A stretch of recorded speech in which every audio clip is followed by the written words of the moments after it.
मंदिरों की आवश्यकता न होती तो दरिद्र नारायण की सेवा के लिए अपनी आवश्यकताओं को छोड़ देने वाले, अपने शरीर पर एक छोटी धोती और छोटा उपवस्त्र जीवन पर धारण करने वाले महात्मा गांधी श्री घनश्याम दास बिड़ला को मंदिरों की श्रृंखला रचने की प्रेरणा न देते, दिल्ली में बिड़ला मंदिर रचने की प्रेरणा न देते। महात्मा गांधी जी ने अपने व्याख्यानों में कहा है, श्रद्धा पूर्वक मंदिर में जाओ, आस्था पूर्वक मंदिर में जाओ।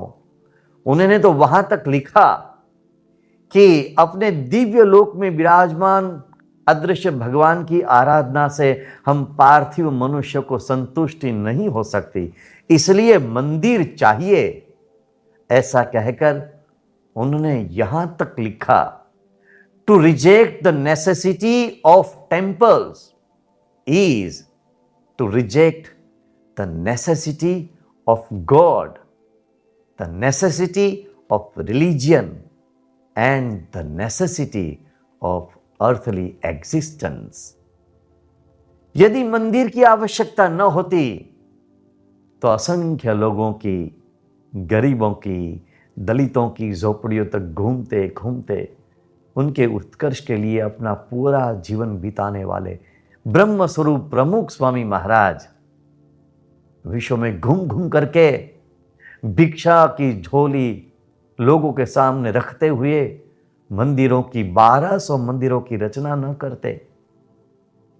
ब्रह्म स्वरूप प्रमुख स्वामी महाराज ने मंदिरों की आवश्यकता को समझाते हुए, मंदिरों की नीड को, अनिवार्यता को समझाते हुए 5 सूत्र अद्भुत रूप से लिखे हैं।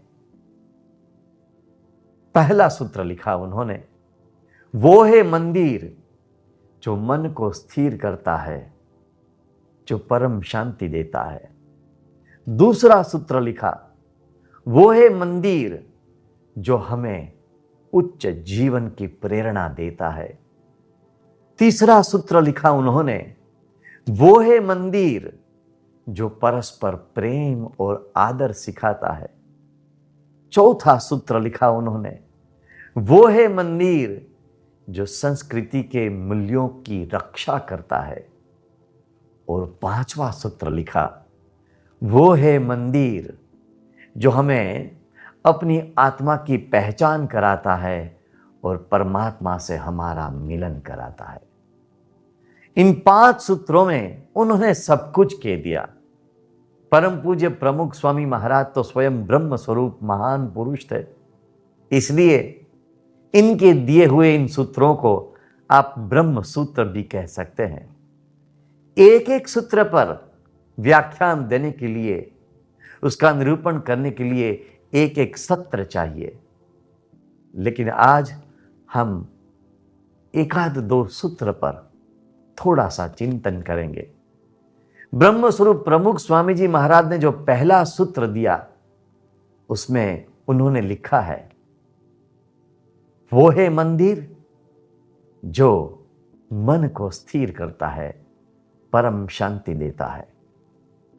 आज का विश्व एक महामारी के भयानक संकट से गुजर रहा है, लेकिन एक सबसे बड़ी महामारी तो वो है जिसको हम अशांति कह सकते हैं, जिसको हम मन की चंचलता, मन की अस्थिरता कह सकते हैं।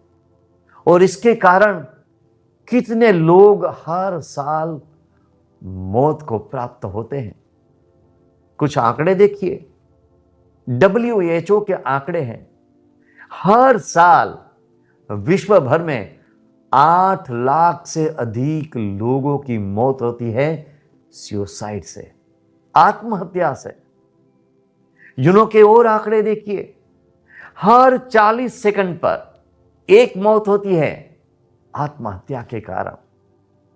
यूनो के आंकड़ों के अनुसार करीब 5 लाख लोगों की मौत हर साल होती है मर्डर के कारण। और शराब, नशीले द्रव्य, तंबाकू, धूम्रपान आदि से हर साल कितने लोगों की मौत होती है, जानकर हैरानी होगी। 8.5 मिलियन। ये सब आंकड़े विश्व की अशांति के प्रमाण हैं। हार्वर्ड यूनिवर्सिटी के प्रसिद्ध विद्वान रिचर्ड एल्पर्ट ने इन सब बातों पर गहराई से संशोधन किया। अशांति को दूर कैसे करें, शांति कैसे पाए, और सालों तक के रिसर्च के बाद उन्होंने एक सूत्र लिखा, समझाया। आध्यात्मिकता से मन को जो शांति मिलती है वो न व्यसन से मिलती है, न वैर भावना से मिलती है, न किसी बात से मिलती है। आध्यात्मिकता, हाँ, मंदिर वो आध्यात्मिकता का केंद्र है। मंदिर वो अध्यात्म का स्थान है। इसलिए शांति के लिए, मन की स्थिरता के लिए, चैन के लिए, मन की चंचलता को मिटाने के लिए, अस्थिरता को मिटाने के लिए मंदिर एक बहुत बड़ा माध्यम बनता है। शांति के लिए, सुख की अनुभूति के लिए, मन की चंचलता, स्थिरता को मिटाने के लिए, आनंद की शाश्वत अनुभूति के लिए मंदिर एक बहुत बड़ा माध्यम है। आप यदि मंदिर में आने वाले करोड़ों लोगों का कोई रिकॉर्ड निकालेंगे, उनके अनुभवों का यदि कोई अध्ययन करेंगे, उसका विश्लेषण करेंगे, और यदि कोई विश्व के सामने ये सब रखेगा तो सब चकाचौंध बन जाएंगे। कितने लोगों को मंदिर के द्वारा शांति का दिव्य अनुभव होता है, मन की चंचलता दूर होती है, व्यग्रता, चिंता, अशांति दूर होता है। कुछ लोग पूछते हैं क्या कारण है मंदिर में जाने से शांति मिलती है। कई कारण दिए जा सकते हैं। प्रमुख स्वामी जी महाराज कहते थे कि इस अस्थिर सृष्टि में स्थिर है केवल परमात्मा। इस अशांत विश्व में शांत है केवल परमात्मा।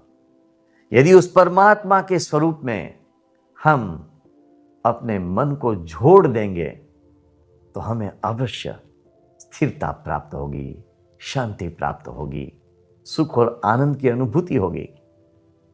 असंख्य श्रद्धालुओं का अनुभव है, मंदिर में जाते ही चिंता, व्यग्रता के बादल बिखर जाते हैं, सुख का, शांति का अनुभव होता है। यह पहला कारण हुआ। और दूसरा कारण है, वो है मंदिर की ऐसी शास्त्रीय रचना। हमारे उन महर्षियों ने, ऋषियों ने एक चिंतन किया, जिन्हें भगवान का साक्षात्कार था, भगवान का साक्षात अनुभव था। इन ऋषियों ने ऐसा चिंतन किया और ऐसे स्थान की खोज की जहां एक साधारण मनुष्य, एक साधारण आदमी जाकर के शांति का अनुभव कर सकता है, परमात्मा से मिलन कर सकता है। ऐसे स्थान की खोज करके उस स्थान का नाम दिया उन्होंने मंदिर।